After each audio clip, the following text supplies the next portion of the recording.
Hello students, आज का हमारा टॉपिक है socio cultural contents for human development, family, peer group, media, schooling etcetera. किसी भी बच्चे का सामाजिक विकास किस तरह से होता है, इस बात की आज हम चर्चा और व्याख्या करेंगे। जब बच्चा जन्म लेता है तो वो बिल्कुल सामाजिक नहीं रहता। उसके अंदर कुछ इनेट क्वालिटीज़ होती हैं और कुछ रिफ्लेक्स एक्टिविटीज़ ही होती हैं। लेकिन जैसे जैसे बच्चा बड़ा होता जाता है, ग्रो करता जाता है, वो धीरे धीरे सामाजिक होता जाता है। धीरे धीरे अपने सोशल नॉर्म्स को, अपनी सोशल वैल्यूज़ को और अपने कल्चर को सिर्फ समझता ही नहीं है बल्कि उसके अनुरूप व्यवहार भी करता है। और जिन बच्चों को उनके परिवार में सही माहौल, एक पॉजिटिव एनवायरनमेंट मिलता है, ऐसे बच्चों का फिज़िकल डेवलपमेंट, पर्सनालिटी डेवलपमेंट के साथ साथ बहुत ही अच्छे तरीके से सोशल और कल्चरल डेवलपमेंट भी होता है। बच्चों का सामाजिकरण या सोशलाइजेशन इस बात पर डिपेंड करता है कि बच्चा अपने पेरेंट्स को किस तरह से बिहेवियर करते हुए घर के माहौल में या सामाजिक रूप से अन्य लोगों के सामने किस तरह से ट्रीट करते हुए देखता है। हमारे इंडियन कल्चर में हमारे कुछ ट्रेट्स होते हैं, कुछ हमारे ट्रेडिशंस होते हैं जिनको बच्चा अपने फैमिली से ही सीखता है। बच्चे में जो भी सामाजिक विकास होता है, बच्चा सबसे पहले अपनी माँ से और अपने फादर से और अदर फैमिली मेम्बर्स से सीखता है। मनोवैज्ञानिक वूलर ने 1930 में कुछ नवजात शिशुओं पर लेकर के प्रयोग किए थे और उन्होंने पाया कि जन्म के समय बच्चे में कुछ इनेट एक्टिविटीज़ और रिफ्लेक्स एक्टिविटीज़ होती हैं जो धीरे धीरे पेरेंटल एनवायरनमेंट में डेवलप होते जाती हैं और इस तरह से बच्चे का सोशलाइजेशन, सामाजिक विकास या फिर सांस्कृतिक विकास होने लगता है। बच्चा जिस तरह की संस्कृति में पलता है उसी तरह की संस्कृति और कल्चर को एडॉप्ट करने लगता है। इसी संबंध में ब्रिजेस ने भी जन्म से लेकर के 2 वर्ष के बच्चों का और उसके बाद 2 साल से लेकर के 5 साल तक के बच्चों पर स्टडी की और उन्होंने पाया कि 2 साल से 5 साल तक के बच्चों में 3 लेवल तक का सोशलाइजेशन और कल्चरल डेवलपमेंट होता है। पहला है डिपेंडेंसी। पहला लेवल होता है डिपेंडेंट स्टेज, दूसरा होता है स्टेज ऑफ रेजिस्टेंस और तीसरा होता है period of cooperation and friendliness. 2 वर्ष की उम्र तक बच्चा पेरेंट्स के ऊपर, माता पिता के ऊपर या अन्य फैमिली मेम्बर्स पर पूरी तरह से निर्भर रहता है। 3-4 वर्ष के बच्चों में जब थोड़ी समझ आने लगती है तो वो विरोध या प्रतिरोध या जिद या क्रोध, गुस्सा दिखाने लगते हैं। फिर 4-5 साल तक के बच्चों में थोड़ी सी और समझ डेवलप हो जाती है और उनके में सहयोग, सहभागिता और कोऑपरेशन की टेंडेंसी डेवलप होने लगती है। और इस तरह की टेंडेंसी डेवलप होती है और इसके बाद अगर बच्चे को सही पॉजिटिव एनवायरनमेंट या पॉजिटिव माहौल मिलता है तो बच्चे की पर्सनैलिटी भी पॉजिटिव डेवलपमेंट की दिशा में जाती है। और जिन बच्चों का सही सामाजिक विकास नहीं हो पाता है, उनका सही पर्सनैलिटी डेवलपमेंट नहीं हो पाता, जिन बच्चों का सही पर्सनैलिटी डेवलपमेंट नहीं हो पाता, उनका सही ढंग से सामाजिक विकास भी नहीं हो पाता है।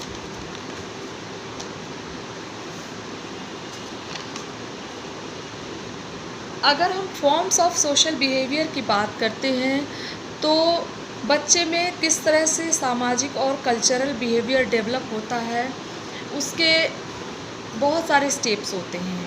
पहला है इमिटेशन या अनुकरण। बच्चा मॉडलिंग द्वारा बहुत कुछ सीखता है। अनुकरण एक ऐसी प्रक्रिया होती है जिसमें बच्चा अपने माता पिता या ऐसे members, family members, friendship circle, peer group जिनसे वो ज़्यादा इंटीमेट होता है, तो वो जिस तरह का बिहेवियर करते हैं बच्चा भी उनको देख कर के उसी तरह का ट्रीट और बिहेवियर करने लगता है। इस प्रक्रिया को इमिटेशन कहते हैं। अगर बच्चे को अपने घर में एक पॉजिटिव माहौल मिलता है तो बच्चा उसी तरह के व्यवहार का अनुकरण करने लगता है। This is called the process of modelling. इसके बाद है राइवलरी। 3-4 वर्ष के उम्र में बच्चों में प्रतिस्पर्धा का भी विकास होने लगता है। बच्चे अपने पीयर ग्रुप में प्रतिस्पर्धा और छोटी छोटी बात पर क्वेरलसम हो जाते हैं। नेगेटिविज्म। इस उम्र में 4-5-6 साल तक की उम्र में बच्चों में नकारात्मकता की भी भावना डेवलप होने लगती है, वो क्वेरलसम हो जाते हैं। फिर धीरे धीरे बच्चे अच्छा माहौल पाकर, पॉजिटिव इन्वायरमेंट पाकर कोऑपरेटिव हो जाते हैं। छोटी उम्र में बच्चे अगर एक सिंपैथी माहौल पाते हैं तो उनके अंदर दूसरों के प्रति सिंपैथी की फीलिंग भी डेवलप होने लगती है। This is symbol of positivity.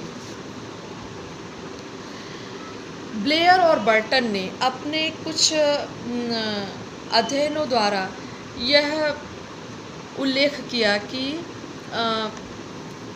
Pre adolescent period यानी उत्तर बाल्यावस्था और किशोरावस्था के पहले की जो अवस्था होती है उसमें बच्चों में रिजेक्शन ऑफ एडल्ट स्टैंडर्ड, बच्चों में फॉर्मेशन ऑफ गैंग आदि की प्रवृत्ति डेवलप होती है। उत्तर बाल्यावस्था में बच्चे जो सोशल नॉर्म्स होते हैं, रूल्स होते हैं या कल्चर्स होते हैं वो उनको डिनाई करते हैं, उनका वो विरोध करते हैं, क्योंकि वो उनके अंदर जो ईगो डेवलप होती है वो स्वतंत्र रहना चाहते हैं, किसी के बंधे बंधाए नियमों के अनुसार वो नहीं रहना चाहते हैं। और यही प्रवृत्ति एडोलेसेंट एज में आकर के और तीव्र हो जाती है।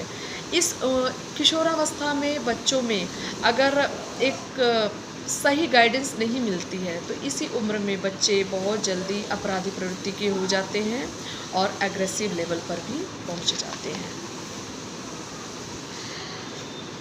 सामाजिक कल्चरल डेवलपमेंट की बात करने पर बच्चों में इस उम्र में लीडरशिप, उत्तर बाल्यावस्था में और किशोरावस्था में बच्चों में लीडरशिप की टेंडेंसी भी बहुत ज़्यादा डेवलप होती है। सामाजिक सांस्कृतिक विकास को प्रभावित करने वाले बहुत सारे फैक्टर्स होते हैं, जिनमें होता है पहला तो बच्चे का फिज़िकल शारीरिक बनावट। जिस बच्चे का फिज़िकल अपीयरेंस या शारीरिक बनावट अच्छी होती है ऐसे बच्चे सेल्फ कॉन्फिडेंट होते हैं, उनमें सुपीरियॉरिटी की फीलिंग होती है, तो ऐसे बच्चे सामाजिक रूप से भी बहुत विकसित व्यवहार करते हैं। ऐसे बच्चे एक्सट्रोवर्ट होते हैं। लेकिन जिन बच्चों का शारीरिक विकास सही ढंग से डेवलप नहीं होता है उनके अंदर इन्फीरियॉरिटी कॉम्प्लेक्स डेवलप कर जाती है, जिसकी वजह से ऐसे बच्चे इंट्रोवर्ट टाइप हो जाते हैं। वो किसी से जल्दी घुलते मिलते नहीं हैं, अपनी ही दुनिया में रहते हैं और सामाजिक और सांस्कृतिक डेवलपमेंट उनका बाधित रह जाता है। हेल्थ। जिन बच्चों का शारीरिक विकास अच्छा होता है ऐसे बच्चों का मानसिक विकास भी अच्छा होता है, और जिन बच्चों का सामाजिक और मानसिक विकास बैलेंस में रहता है, प्रॉपर रहता है, ऐसे व्यक्ति सामाजिक रूप से भी अच्छा व्यवहार कर सकते हैं। सामाजिक और सांस्कृतिक विकास भी उनके अंदर बहुत तीव्र गति से होता है। फिर एक सबसे इम्पॉर्टेंट फैक्टर होता है फैमिली का इन्वायरमेंट कैसा है। जिन बच्चों का family environment social norms, social rules को फॉलो करता है, मानता है, सोशल कल्चर्स को मानता है और जो हमारे कुछ ट्रेडिशंस होते हैं उनको मानता है, तो ऐसे बच्चों का सामाजिक और सांस्कृतिक विकास बहुत तीव्र गति से होता है। बच्चों के सामाजिक और सांस्कृतिक विकास में स्कूल लेवल का भी बहुत बड़ा हाथ है। स्कूल सिर्फ बच्चों को एजुकेट ही नहीं करता, बल्कि स्कूल लेवल पर जाने पर बच्चों में सामाजिकता का विकास होने लगता है। बच्चे अपने घर के दायरे से निकल के बाहर की दुनिया में जाते हैं और उनमें सामाजिक समझ, हमारे कल्चरल समझ सब डेवलप होने लगती है। हमारे समाज में कुछ नियम और कुछ रूल्स होते हैं जिनको बच्चा जब फैमिली में रहता है तो अपने माता पिता से, और फैमिली के बाहर जब निकलता है तो अपने टीचर्स से, अपने पीयर ग्रुप में देखता है और इस तरह से विभिन्न वातावरण में सीखता है। बच्चे को अगर सकारात्मक वातावरण या पॉजिटिव इन्वायरमेंट घर से बाहर से मिलता है तो ऐसे बच्चों का सामाजिक और सांस्कृतिक विकास बहुत तीव्र गति से होता है और अच्छी दिशा में होता है। और जिन बच्चों को सही फैमिली एनवायरनमेंट, सही स्कूल एनवायरनमेंट नहीं मिल पाता है, ऐसे बच्चों का सोशल एंड कल्चरल डेवलपमेंट रुक जाता है और ऐसे बच्चे अपराध प्रवृत्ति की ओर अग्रसर हो जाते हैं।